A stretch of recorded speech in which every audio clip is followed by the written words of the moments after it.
السلام علیکم دوستو. حضرت علی شیر خدا نے فرمایا تھا قرآن پاک کبھی پرانا نہیں ہوگا. جب بھی پڑھو گے نیا مزہ ہی آئے گا، نیا سرور اور لطف محسوس ہوگا. ایک دن عتبہ کہنے لگا ابو جہل اور دیگر لوگوں سے، بڑی ہو گئی لڑائی اور بحث، میں جا کر حضور صلی اللہ علیہ وسلم سے بات کرتا ہوں، مذاکرات کرتا ہوں. سب نے کہا چل تو سمجھدار آدمی ہے، چلا جا. وہ حضور کی خدمت میں حاضر ہوا اور آ کر کہنے لگا، ہم سب آپس میں ایک برادری ہیں، قبیلہ ہے، ایک شہر ہے، پھر بھی لڑائیاں شروع ہو گئی ہیں ہم میں. جو آپ کا کلمہ پڑھتا ہے وہ الگ ہو گیا ہے ہم سے، اور جو ہمارے دین پر چلتا ہے، ہمارے آباء و اجداد کے طریقوں پر ہے، وہ ایک الگ گروپ بن چکا ہے. تو کیوں نہ کوئی بات چیت کر لیں بیٹھ کے. تو حضور صلی اللہ علیہ وسلم نے فرمایا، ہاں کرو نا.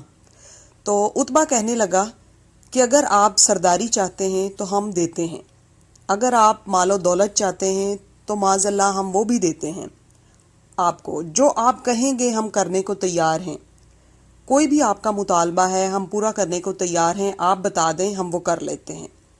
اس نے بڑی لمبی چوڑی باتیں کی، بڑی آفرز دیں جو وہ حضور صلی اللہ علیہ وسلم کو دے سکتا تھا، نعوذ باللہ اس نے وہ ساری آفرز دی. حضور صلی اللہ علیہ وسلم خاموش رہے. جب اس کی بات ختم ہو گئی تو حضور صلی اللہ علیہ وسلم فرمانے لگے، اب میں کچھ بولوں؟ عتبہ نے کہا جی بولیں. حضور صلی اللہ علیہ وسلم نے قرآن پاک پڑھنا شروع کر دیا. ابھی چند آیات ہی پڑھی تھی تو عتبہ جو کہ کھڑا تھا بیٹھ گیا، پھر اٹھ کھڑا ہوا، کبھی ادھر جاتا تو کبھی ادھر جاتا. حضور صلی اللہ علیہ وسلم نے تلاوت ختم کی تو پوچھا کوئی بات کرنی ہے؟ عتبہ کہنے لگا نہیں، مجھے آپ اجازت دیں. عتبہ واپس چلا گیا. جب وہ گیا تو ابو جہل دور سے دیکھ کر کہنے لگا کہ جو گیا تھا وہ تو عتبہ تھا، پر یہ جو آ رہا ہے یہ کوئی اور ہے، یہ عتبہ نہیں ہے. واپس آیا تو ابو جہل نے پوچھا کیا طے ہوا؟ عتبہ بولا کہ کیا طے ہونا تھا، میں نے شاعر بھی دیکھے ہیں، جادوگر بھی دیکھے ہیں، میں نے سارا زمانہ دیکھا ہے، پر جو کلام وہ پڑھتے ہیں نا وہ واقعی کوئی عام کلام نہیں بلکہ رب کا کلام ہے.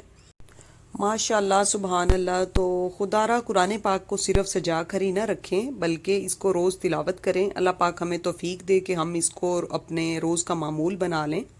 امید ہے آپ کو آج کی ویڈیو اچھی لگی ہوگی. انشاءاللہ ملیں گے ایک نئی ویڈیو میں ایک نئے واقعے کے ساتھ. تب تک کے لیے اس ویڈیو کو شیئر بھی کیجیے گا، اس چینل کو بھی سبسکرائب کیجیے گا. اپنا خیال رکھیے گا. اللہ حافظ.